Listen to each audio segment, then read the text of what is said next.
pase, pierna derecha, directo al arco, ¡golazo! ¡Golazo!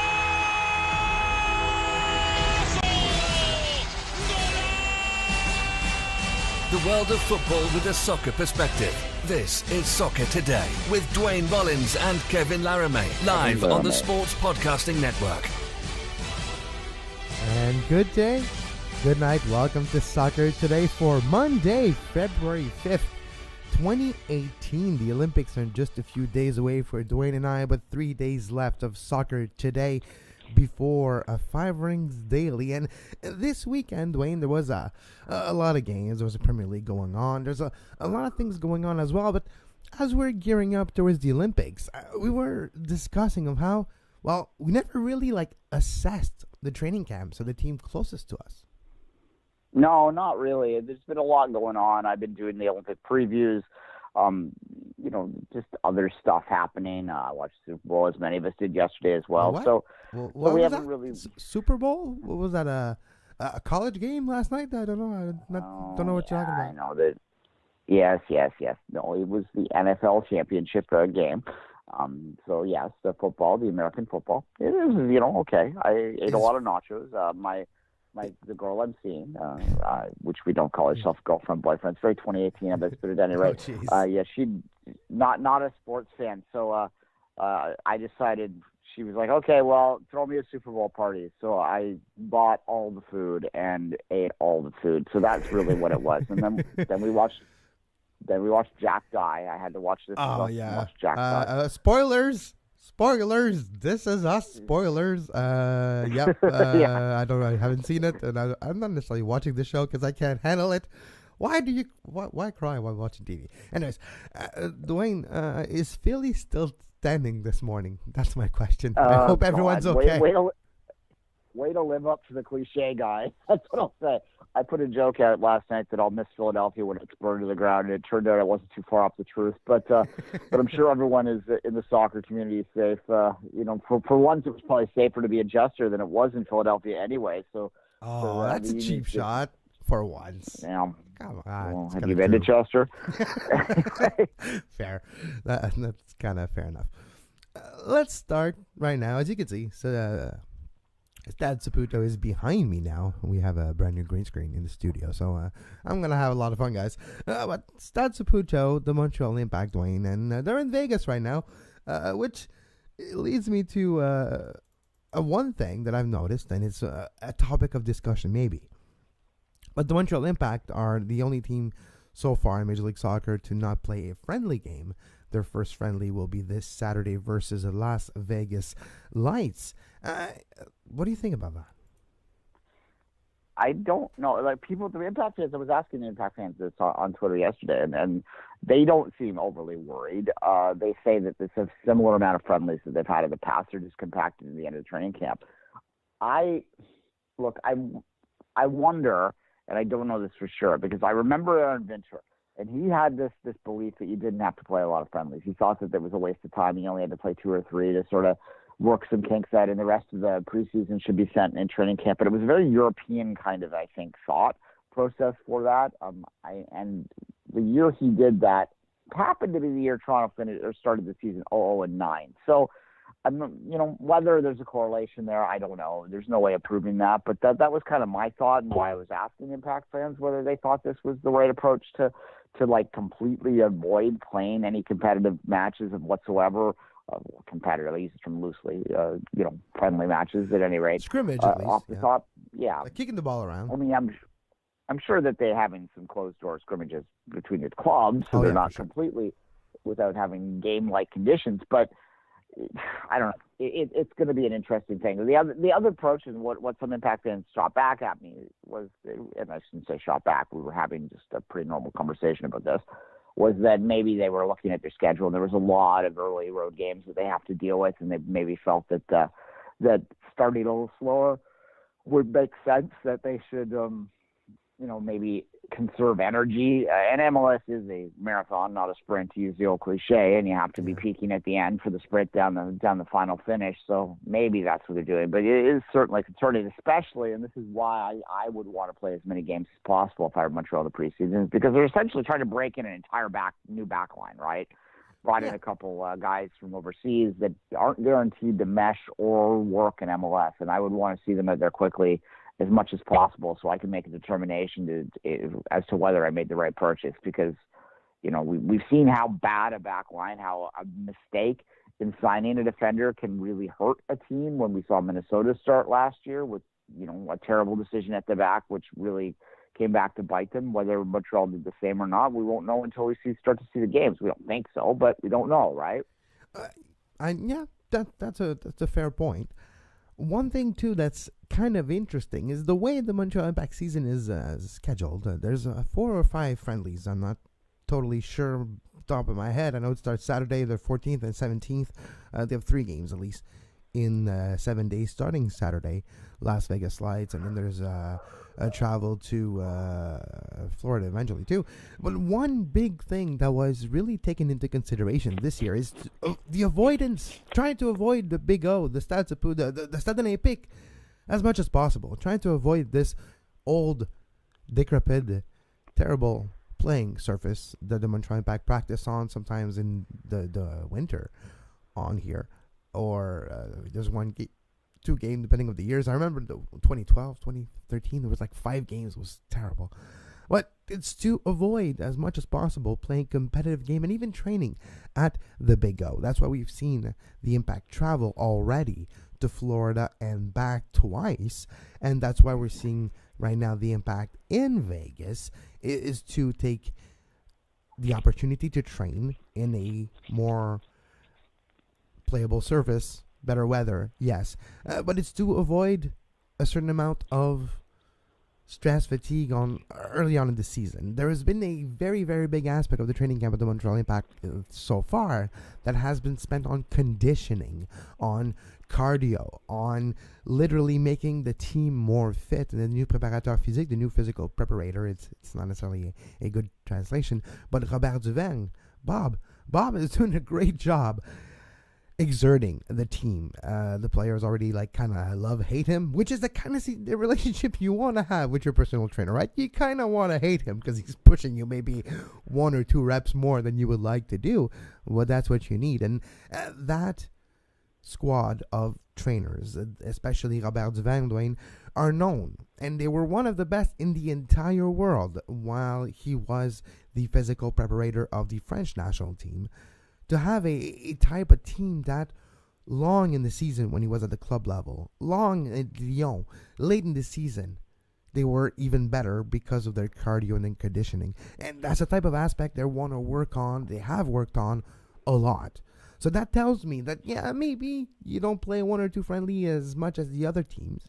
But if you spend that time working on that conditioning, putting the foundation in, so you can build upon it the rest of the season for the conditioning, maybe it will pay dividend down the road. And it does create an aspect of the coaches versus the team, kind of blends the players a little closer together because of that experiment. We're all suffering blood, sweat, and tears in this training camp together. So it's a way to discover each other for a team that has had a lot of turnaround since last year. The travels they made to avoid the Big O gives them as well a moment to create a team-like atmosphere. Yeah, look, a lot of what I'm hearing is similar stuff that I've heard from other European coaches who've come to MLS. Okay, fine. Gaza has a better pedigree than Winter, though. Yeah, well, no, and I was going to follow up with that. That certainly there's more of a resume there to point back on and say it's going to succeed. So this is my cat. I'm not trying to bash him. I'm not trying to make Impact fans panic. I just, I'm putting it out there. I think this is similar things that I've heard in the past, and whether it can work now versus then. And MLS is a different league 5 years on or 6 years on, whatever it's been, than it was then. MLS is a fast evolving league, so maybe now is a time when this might work a little bit more, and there's a little more talent there. Again, I go back to this backline situation, and I wonder, Kevin, tell me right now, do you have any idea? Does anyone in Montreal have any idea what exactly the defense is going to look like at the start of the season for this club? Who's going to be back there? I mean, we used to have this pencil or pen him in, but we can't do that anymore. He's gone. Even last year, there was a rotation between Fisher, Cabrera, and Sima. Sima's gone. Fisher's injured till half the season at least. So you got yourself Cabrera. You got Chris Duval, you got Daniel Lovitz, and you got Diallo, the brand new acquisition of the Montreal Impact, too, that will play a big role in this defense. Those four are probably one of the first names that you see. But you have to give chances. Who would have thought that Cal Fisher would have been the player he has been since joining the Montreal Impact from the Super Draft? We didn't expect him. Daniel Lovitz been Defender of the Year last year for the Montreal Impact, of course, not like league-wide. We're just talking about local here. A regional trophy, just like Mr. Ertz. He won a regional trophy for Daniel Lovitz last year. But I'm not necessarily that concerned, because it's not just about the defense. It's about working together. And one thing about the defense last year is it wasn't working together. There was a lot of frustration from Laurent Simon and other as well. And you had injuries as well. So if you get a more fit defense, maybe a bit lucky and not as much injuries, and you have players that are willing to work together towards something with a brand new coach, brand new system. System's not like in place yet. They're working towards it, and it's normal too. You don't want to necessarily, and that's what I like. It's not like in stone. Oh, it's going to be a 4-4-2. We're going to do. They're trying to see what they have and trying to adjust their mentality, their tactical mentality towards it. But I do have a feeling, though, because of what the coaches are bringing in, the coach are not adjusting themselves to the player all the time. And I think it's kind of the way you have to be when you come into a new league. You're like a brand new entity coming into an unknown place for you. Everyone knows each other over there. When you come in, you have to have a certain gravitas, a certain prestance, a certain aura about you. You come in, and that's what I am seeing from afar, yes. But that's what I'm seeing from the Montreal Impact. Rémi Garde taking ownership of this team so far. And little details of how, we have a rolled up foam thing over there. Can we put it under the surface in the Big O, please, so it's more comfortable for the players? Thank you. Little details like this that tells a lot to me. I'm actually slowly, silently optimistic. A couple questions before we break and move on and maybe talk about the Newville and Toronto a little bit and Vancouver even. But, okay, we talk about what we can do to improve the playing surface at the Big O. And, other than taking a bomb to that place, it's kind of hard to, and, rebuilding it from the bottom up, it's kind of hard to really change it too much. So what I wonder, is there ever any talk about retrofitting Saputo to make it winter friendly, to maybe get the piping so they don't freeze, to put some undersoil heating in there? Any talk about that ever? It was said a few years ago that it was not in the plans, and there was some study made, and it would have been the cost versus the benefit. It was too much, and it was decided then that it wasn't in the plans for the future, and nothing has been said since then.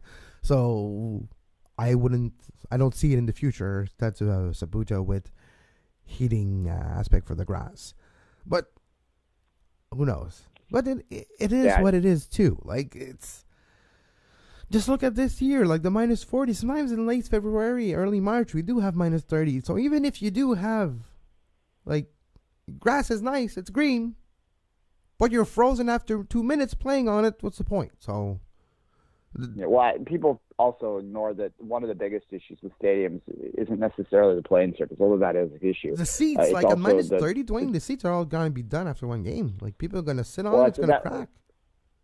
People were attacking TFC fans, like Argo fans were, because there were a bunch of broken seats at Beale Field after the final. Well, part of the reason they broke is because it was real cold, and any amount of pressure would have broke them. But the piping, too, like the bathrooms, I mean, not to be crude, but you have 20,000 people in there drinking beer, they got to pee. And if your pipes are frozen, well, what's going to happen, right? It's not going to be very fun in there. So there are other issues around that make it difficult. And that's something that people that want the damn winter schedule need to think about, too, because there's a lot of stadiums that really can't deal with it. Well, you have to play in the NFL Dome stadiums for half the season, pretty much. Yeah. But which brings me not a lot of those left. Which brings me to the last thing I want to talk about, the Montreal Impact. I was going to mention it earlier. 4 out of the first 5 games of the Montreal Impact are on artificial surfaces. So it does create almost a small season into a season, and almost kind of a training camp into itself, into the actual season. which has been the case if you're looking at the Canadian teams, Montreal, Toronto. Montreal almost every year. Toronto, when they had the renovations at BMO Field, those 2 years with a lot of road games, until beginning of May, it almost feels like an extension of the training camp because you're still traveling, you're still trying things up, you're still not in your familiar setting. So it kind of feels like a continuation of the training camp. And it does always with Montreal too, because of the Big O, because of the few games and training at the Big O, and not taking ownership of Stade Saputo until beginning of April? Mid-March, depending on the weather. So you do have like an extension of the training camp. So I am not worried for the amount of friendlies for that reason too. And it's kind of interesting that Rémi Garde has in mind the 4 out of 5 games at the beginning of the season playing on artificial surfaces and the rest more on grass, if like a higher percentage than 80-something. So you do have that aspect of him trying to maybe keep a certain amount of things close to the vest with the chest more precise. The way they're going to play in the first 4 to 5 games, I don't think is even indicative of how Rémi Garde wants the Impact to play further down the season, just because of that 4 out of 5 on artificial surfaces and how he will approach those. The amount of road games and that stuff, like the TFC those 2 years, they were crazy road trips. DC United is going to face one similar this year as well because of their stadium situation. Look, TFC survived them, and they did okay in them, and in some ways they took a little bit of the pressure off the start of the season because, draws were okay and people weren't panicking over drop points because they were on the road. But I do think that it's something you can't be dealing with year after year after year. So Montreal does have to do something to allow themselves to feel comfortable playing in the Big O if, in fact, there's no opportunity to do anything other than that. So it is something to consider. And that's also, I think it's worth noting, the TFC, although they survived those 2 big road trip years, the year they won the Supporters' Shield was the first year back to a normal schedule, and that allowed them to not fall behind early, right? Even though they didn't have a great start last year, that was their weakest part of the season was the first 6 games. But alas, it's something to consider moving forward for the Impact, which do have a lot of questions this year, and it's going to be a very transitional year for Montreal, and that makes it exciting, I'm sure. For those that cheer for that team. It's very interesting to watch them from the outside, and that's maybe one of the reasons that I'd like to see a few friendlies, because I'm just curious to see what the Impact look like. I know what TFC looks like. I know what the Whitecaps look like. I don't really know what the Impact are going to look like this year, Kevin. Yeah, exactly. So let's take a small break and come back and talk about what TFC looks like. You are listening to Soccer Today. Follow us on Twitter at SoccerTodaySPN and like our Facebook page, facebook.com/Sports Podcasting Network. You can find the podcast version of all the shows we do on iTunes, Apple Podcast, Google Play Store, TuneIn Radio, iHeartRadio, and anywhere you get your podcast.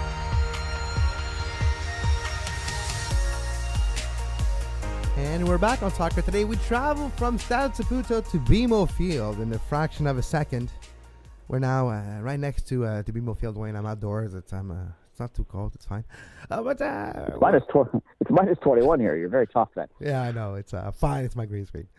I'm not trying to pull one on you guys.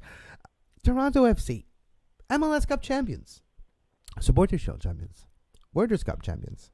And if there was another trophy, it probably would have won it. So Trillium Cup champions. Oh, well, Trillium Cup champions. There you go. How was their training camp? What did you think so far? Vanderbilt is the latest player of note to be acquired by TFC. Are the move made by TFC satisfying you so far? The move really is singular. Look, they had to address it. And on paper, this is a good signing, a signing that's played at the highest level. This is the former Dutch international, a player that played at PSG, was in Serie A most recently. So obviously, a high resume there, right? And you would think that he would fit the system that Greg Vandy likes to play, and we all know what he likes to play: the 3 at the back and the 2 wing backs. That's Toronto's style, what they're known for, although they won the MLS Cup playing a diamond. We'll put that aside for a second. That just shows flexibility in the tactics. But, yeah, they are going to prominently still try and get in the front foot of teams. Look, most of the chatter here in Toronto in the preseason has been focused not necessarily on MLS because, look, when you win MLS Cup and you win the Shield, you do that double that way, and Canadian Championship side, obviously. But when you win the treble, then you kind of like are more curious about what you don't know, which is the CCL, and whether or not they're preparing for the CCL properly is what dominates most conversations with other TFC fans. And that game with Tijuana, where they did win it 3-2, but they were playing a kind of weakened Tijuana side, and they still managed to allow a couple goals against with them, and that concerns people. And I don't know how realistic that is, because it was basically TFC's first real game, and they did in fact win it. And the one positive too about the preseason games they have played so far, OFC 2 was in there, and a college team. Javinko actually has 3 goals already in 3 games, so that's something people are happy about there. That he at times struggled to find the back of the net last year for long periods of time, and even if these are preseasons, you'd rather still see your striker score than not, right? So that's something to look at, and maybe he's a little healthier now. But those games loom large, starting with Colorado, which I do sometimes fear that they're overlooking. But then again, I'm not too sure how much effort Colorado is going to put into those 2 games either. I think they're probably focused on the regular season MLS, and they may even punt them a little bit. But the game against Tigres, if in fact that happens, and I suspect it will, is really all that Toronto fans are curious about right now. You fancy their chances against Tigres? Like, how do you see a Tigres a potential matchup? Let's not discount at all as well the Rapids. It's easy to look past them. It's easy. It's been a lot of teams have been looking past them in MLS, but yes, you never know what can happen, right? And it's not a one game at least. It's a home and away situation. So, right? Is it a home and away? Yeah. Well, no. It's home and away. Well, it's home and away, the thing too. I mean, Toronto fans should damn well know that a team that finished near the bottom of MLS the year before and somehow qualified for the Champions League can go beat the MLS Cup champions in the first round of the CCL, because they did it themselves against LA back in the day. So obviously it's possible that they could lose to Colorado, but I just think based on Colorado's been in the CCL before and they punted on it. They aren't a great team. We know this. I suspect that their focus is primarily going to be on Major League Soccer, which is why I don't think there's much chance that they do upset TFC in that 2-game series. Because back when Toronto did it to LA, they were in the midst of that terrible start by the time the second leg had started, and things were already starting to slip away. So basically it came down to this focus on this, right? But to answer your question, how do I feel about a matchup with Tigres? I think that I give Toronto a chance to win a tie against a Mexican team. What I think happened with the draw and the way it played out is any chance of some miracle run to win this competition went out the door, because to win it, they basically would have to be Tigres, then likely America, then likely Chivas. That's, I think, because if you look at the other side of the draw, I think that Chivas Mexico, as I like to call them, is probably your strongest team on that side. Well, Club America is always a powerhouse too. Yeah, we're talking about Club America is on TFC's side of the draw, so they would have to play them in the semifinal. So this is it's a tough slug to get through there. In one of those 3, sure. All 3 of those 3, well trying to balance MLS. It's a tall order, and we were talking about this on Saturday with a bunch of TFC fans when I was at the USL, when I was at my soccer league. And the feeling basically was that, MLS, TFC's deep, but they're MLS deep. And to compete against those Mexican teams who have an extra level of depth still. Who have players with numbers in the hundreds. That's how you know you're deep. Even 200. It's when you know your team is deep when... Now, coming in for number 23, we have number 175. Number 175 coming in. You're like, what? I didn't even know you could put 3 numbers in the back of a shirt. There you go, and they do. Yeah, I remember the first time the TFC's played a few of those before back in the day. The other fear we had is that the TFC, we never really saw them, with the exception of maybe that game in Seattle in the regular season where they beat the Sounders 1-0. We didn't really see Toronto ever sit back and absorb and bunker to try and get a road point. to try and gut out a result last year in MLS. They were never really put in that position because they were really, I think in hindsight, we can now say this with certainty, they really were head and shoulders above most teams in the league. So they kind of weren't pushed that way. They kind of weren't forced into a shell except for that one game when they were missing so many players. And that worries me in Mexico. I think TFC can get a result, maybe even a win in Toronto against the Tigres, but I don't know whether they can do what they need to do in Mexico, which is to defend in numbers and hold on and be solid and maybe catch them on the break for a goal down the line. And that's going to be an issue. Now, the other positive I do think is I think, it's odd that this 3 seasons in is the first time we're going to really see Giovinco against the Mexican side.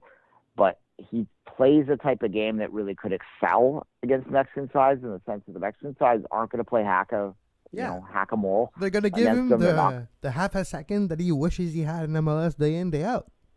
That's basically what he's going to have. Is like they're going to give you that fraction of a second more.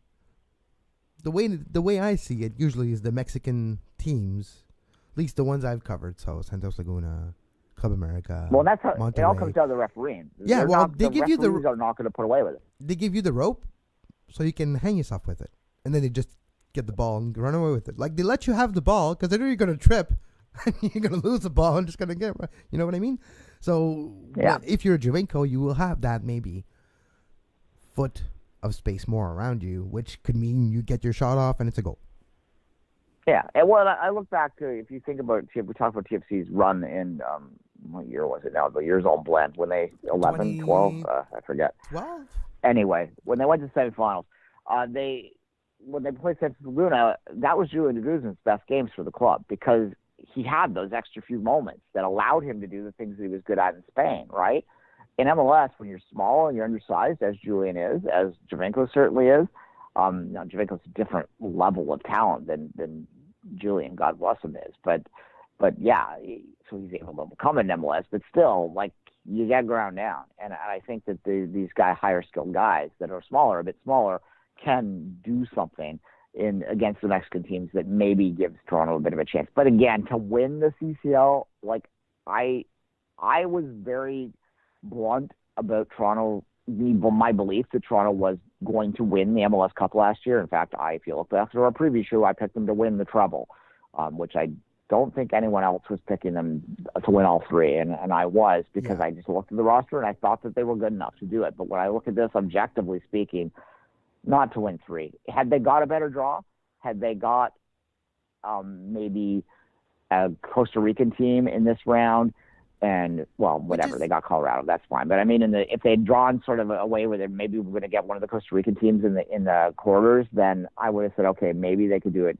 They could beat 2 Mexican teams to win it, but 3 seems a big ask. Yeah, and I'm still not necessarily convinced by the format of this tournament anyways. The CONCACAF Champions League, this brand new iteration of the format, which is basically just a knockout stage for the big clubs in North America.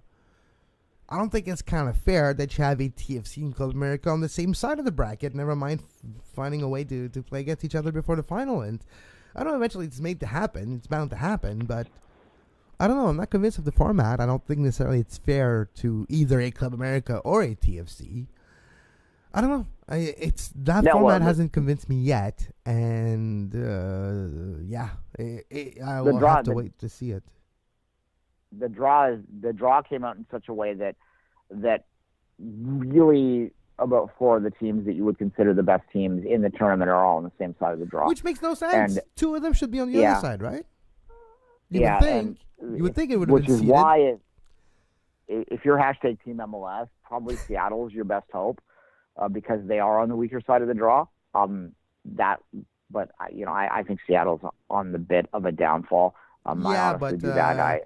Trust me, playing in Seattle on that pitch in February, March is an advantage. Trust me, I've seen Pachuca come here and be surprised in Liga Deportiva Alajuelense as well. Come to Montreal on a pitch, and that's in a dome, so I can only imagine playing in Seattle. Yeah, it won't be minus something, but it'll still be chilly, and it'll still be enough that that's the old cliche, right? They don't travel well, the Mexican team. So if you have the chance to put like 3 in at home, then you give yourself a chance. But we'll see. It's coming quickly, though. We're talking about 2 weeks, 3 weeks, 3 weeks from now. It's the Champions League. Yeah. Well, I mean, you talk. Mexican teams don't like to call. And that gets done even their World Cup team. They hadn't beaten Canada in World Cup qualifying in Canada until this last cycle for like 30 years, which is absurd when you think about how bad Canada's been over those 30 years. But they still managed to always get results against Mexico. They usually played them in Edmonton, and they hated going up there. It's the same concept as the Columbus thing. That's why Mexicans were so excited by their qualifying campaign this year, is because they got results in cold places for the first time they had in a while. And, they're playing in Russia, which isn't going to be cold in the summer, you wouldn't think. But still, it gave them some hope that they might be able to do something in the World Cup. But a few months away before I have to worry about that, and but the Olympics before it. So, yeah, anyway, the Olympics, man. I got to do more previews today. I'm just my focus is so Olympic focused right now. It took a long time for me to get there, guys. And if you'd like to, one more time, I'll remind you, starting on Thursday, really, because we're going to do our regular 5 rings on Thursday. Let's start Thursday. No, I'm ready. Let's start Thursday. All right, so starting Thursday, we'll be doing 5 rings daily for the duration of the Olympics. So that's 19 days. During that time, you'll get a couple soccer todays, but we are, because first off, I'll tell you why, guys. And that's listen. This is a good segue into the. Sorry, go ahead, Kevin. Because it's once every 2 years. Yeah, also, yes, that's true. But also, if we objectively look at our Patreon support, a disproportionate amount of our Patreon support comes from 5 rings listeners. So, bluntly, folks, if we're going to reward them for that by providing this, and that means that Soccer Today is going to have to take a backseat for those 2 weeks. And if you this do is like how it all started, though. Like, you and I have been doing podcasts about soccer before working together. Yes. Mm-hmm. We started working together on Sochi 2014, and we did Rio, and those numbers are totally in a different league than Soccer Today. If we're looking at the 5 Rings Podcast, the 5 Rings Podcast is, as we speak, the longest running Olympic podcast on the face of this planet. And we might not have the budget of the PYCs and of the Olympics or the NBCs or anything, but we more than give them a run for their money in subscribers on iTunes and Apple Podcasts and Android.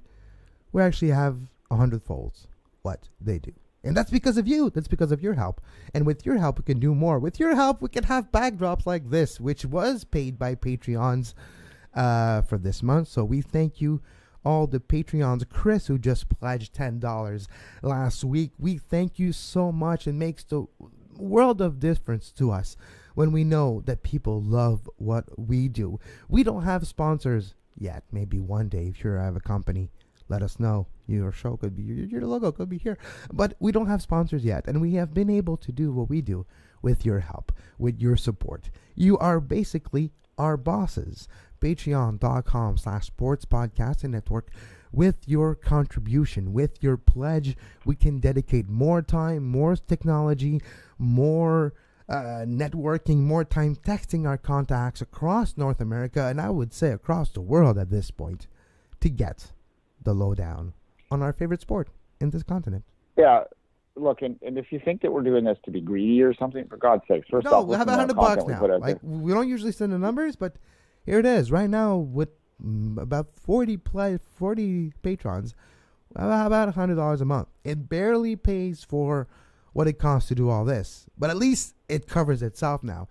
And soon we'll start to make a bit of more to reward our time for it. And that's all we're asking, is to be able to do more of those with your help. Yeah, look, time is what we need. If I could have more time, and right now, as Kevin said, the money goes to cover the costs and to do improvements like what you're seeing in the studio there. Like, I don't take many money for this yet. So if you would give us some more time, even $50 a month, I can justify sending 7 more emails a day, spending an hour a day on it. Right now, I basically scramble to put shows together when I wake up in the morning. So it's about time, guys, because, that's what it is. If you like this stuff, media is not free to produce. And our time isn't completely worthless, right? So I love doing this, I do, but at some point, once a day, our lives are going to get in the way unless we have the support out there. That's not a threat, that's just reality. And if you like this stuff, then help us out if you can. One-time donations too. Email us if you want to figure out a one-time donation. I'm sure we can figure that out. Even with Patreon, with Patreon, you go to patreon.com. That's patreon.com/sports Podcast Network. You can donate as low as $1 a month. You can go as high as you want. We're not going to say no, and we'll gladly take it, and we'll gladly thank you as well on the show. But what's really important is you can't just do $1 a month, and then you can stop. But it's the intention, it's the action, and it's not just the money, it's the intention behind it that comes and gives us a little pat on the back. So with your help, we can do more. You can listen to live shows all the time that we have some. YouTube.com/Sports Podcast Network. It's easy now. It's not like numbers and letters. It's YouTube.com/Sports Podcast Network. Our live shows are all there, available on demand on our Facebook page, Facebook.com/Sports Podcast Network. But Facebook is kind of weird now. You don't even see the pages that you like. So, Facebook.com/Kevin Laramee. Add me as a friend, and you'll see all the shows live on your favorite social media, Twitter, Facebook, Instagram as well. But until tomorrow... I want to plug the Twitter accounts too, because they're under followed. So follow us at SPN Soccer Today as well, or at the Sports Soccer Podcast. Today SPN, yes. At Soccer Today SPN. Yeah, Soccer Today. Almost 1,000, like we're 990 something, so took a while. And Five Rings at Five Rings Podcast for your Olympic fan. Yeah, Five Rings is Five Rings is kind of a sad situation. Yeah, we're 400 now.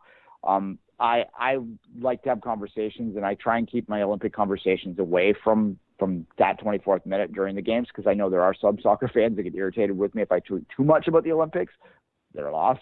But yeah, if you want to follow me during the Olympics, Kevin too will be on that account. But I do tweet quite a bit during the games. So if you enjoy that about me, then come over to Five Rings and follow us while we enjoy the Olympics together. Yes, exactly. And myself, it's at Kev Laramee, as you can see on the video feed. Duane at 24th minute. We'll be back tomorrow. We'll talk maybe a bit more about the Vancouver Whitecaps tomorrow. We wanted to do so today, but we ran out of time. But tomorrow, a little look at BC Place, because it is the first opponent of the Montreal Impact this year, March 4th at BC Place. But as always, until tomorrow, have a great soccer. You can find the podcast version of all the shows we do on iTunes, Apple Podcast, Google Play Store, TuneIn Radio, iHeartRadio, and anywhere you get your podcast.